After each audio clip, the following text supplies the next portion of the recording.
Hello, my name is Aspen Johnson, and I'm a current student at Utah Valley University, and today I'm going to give you a talk about some of the strengths and weaknesses that I have in the psychology field, the career path I'm interested in, and ways that I can make the psychology field a better place, or even some innovative ideas that I have that we can use, hopefully in the future. So I am going to graduate in December of 2025, which is coming up really close, and in that time of my degree, I've learned a ton of things about myself and how I can be a better person in the career path that I've chosen. Before I was a psychology major, I was an elementary education major, and I loved it. It was everything I could ever hope and dream for.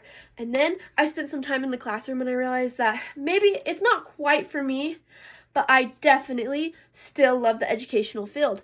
In those classes, I learned a lot about how to work with students, how to work with parents, teachers. I learned how to work with a lot of different people, and I learned that there are so many ways that we can influence their lives every single day, especially as a teacher, as I was an elementary education major. These skills have definitely transcribed into my degree as a psychology major, and I love all the things that I learned. For example, I learned that every day is a good day as long as you send your kids home happy. And what's not to love about that? I think it's so important to send everyone home happy with a smile on their face at the end of the day, because no matter what happened in between, some days we just have off days. It's important that we end the day with a smile and even begin it with a smile. I learned that there are so many important skills when learning how to talk to people. If you are a teacher and you're talking to a parent and you're dismissive and seem like you're kind of annoyed that they're talking to you, it's not going to go very well for you, and they're going to feel like you're a teacher that's not really listening to them. But all of that doesn't necessarily matter because we're here to talk about psychology. So I still love education, and I definitely want to be a part of it, and I think that I could play a really big, important role in it. Some of the things that I love about being in an education setting is working with kids. And in my psychology major, I decided what better than to be a school counselor. I think that this is such an important job in our school system, and it's still a way that you can be involved with students, but you might not just be in the classroom, and that's okay. You might be able to even spend some time in the classroom, and that's even better. So, some of the strengths that I've personally had in my psychology degree path is I've learned how to communicate well with others. I work well with others. I know how to work in a team. I demonstrate leadership skills.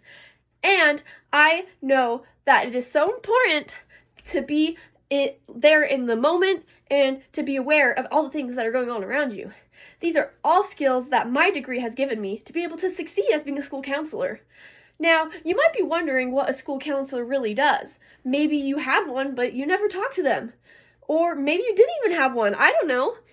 They are so important to the education system, and being a degree in psychology is a great way to take that path.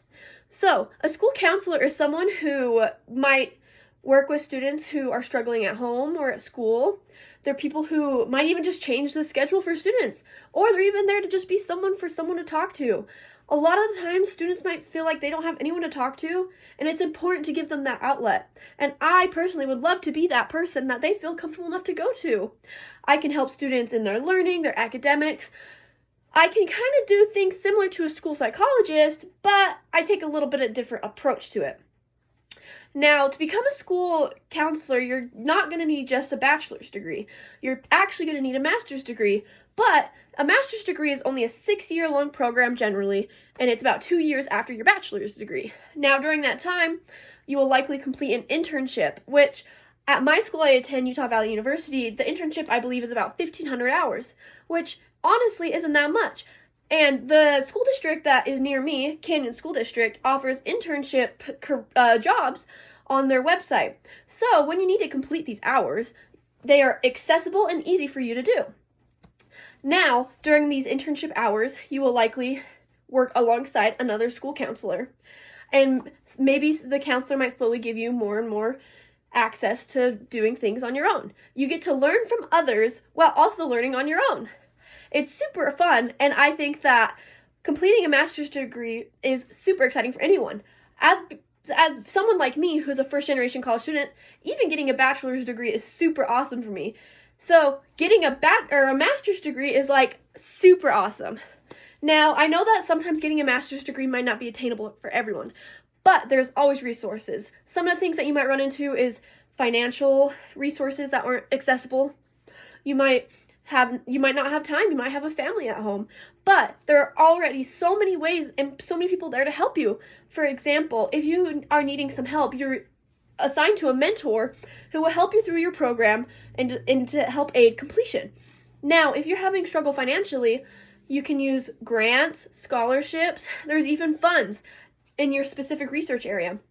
There's so many ways that you can personally attain a master's degree without having to really stress about it. It's super exciting. And for a school counselor, you can even attain a doctorate degree. Generally, that can give you a raise, it can give you more educational experience, and who wouldn't love that? So, if I were to complete a doctorate degree, I personally would take a PSY standpoint because I'm not a super big fan of research, but that's okay. It doesn't mean that I can't attain a doctorate degree.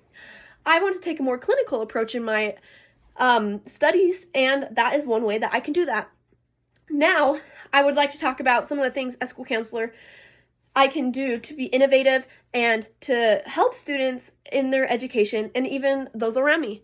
So if I were to be a school counselor, I think it would be super important to include a section of mental health awareness in every classroom. I think that either having a poster in every classroom or even having a period in between classes of like 10 to 15 minutes of talking about the importance of mental health and the resources that are available for them. For example, in a high school, I might have a 15-minute section once a week where I can talk to students and talk to them about their mental health. For example, if I have students who are very overwhelmed, they're juniors, they are starting to look at colleges, they're taking ACTs, they're taking all these extra classes, I might come into their classroom and tell them that they're not alone. And that is so important for people to understand. They are not alone. Being alone can be a really hard task, and some people might feel like there is no option for them, that they just have to be alone. But I will let them know that I am here for them for whenever they need to talk or whenever they just need to go sit in a quiet space. I think mental health is super important, especially in our young children, and sometimes they're ignored. So by implementing something that would help students feel as though they're not alone is something that is super important to me. And I would also like to provide my office as a quiet space for those who might need just a little bit of peace and quiet. Peace and quiet sometimes can help students a lot. For example, if I set up a corner in my class or my office with books, with calming chairs, fidget toys, everything that might help someone calm down, it can really help them ground themselves and feel ready to go back to learn. Learning, at the end of the day, is the most important thing in a high school setting. We want people to be able to learn, and if they aren't feeling ready to learn, we're not really achieving our goal. Even though I might not be an educator myself in the future, I want to be able to help educators, and by doing that, I can provide a peace and quiet space where students can come back, ground themselves, and go back ready to learn more than ever. It's important because then they will understand the importance of mental health, but they'll also be able to know that my office is a place that they can come talk or even go sit in a quiet corner. It's important to be mindful of these things. Even though they're young, they might be going through some things at home, they might be going through things at school, and they might be going through so many other things, and it's so important to let them know that we are there for them. I am so excited to share my psychology journey with you. It might not be the same as everyone's, but it gives a brief idea of there's so many ways you can use a psychology degree. And for me personally, I want to be a school counselor. But that's not the only option. There are so many options. You can work in forensic psychology, you can work in IO psychology, there's so much. You can even work in mental health. If you want to just be a regular counselor, that's totally up to you. Now, a lot of these programs do require at least a master's degree, but that doesn't mean that there's nothing available to you. There's so many resources to even be able to go intern while in your undergrad program. It's so important to be mindful of these opportunities because you can use it in your program, include them on your resume, or use them just for your own well-being. It's important, and I'm glad that you were here to listen to my TED Talk about psychology, my personal growth in the program, and ways that I can use my strengths and skills, such as working together, working as a team, to use that in my school counseling career path. Because of my ability to work well with others and in a team and my leadership skills, I know that I feel comfortable talking to other people. And maybe even those who really might be uncomfortable talking to me. I will make them feel like welcome and enjoyed. Thank you for coming to my TED Talk and listening to my skills, my path, and my education.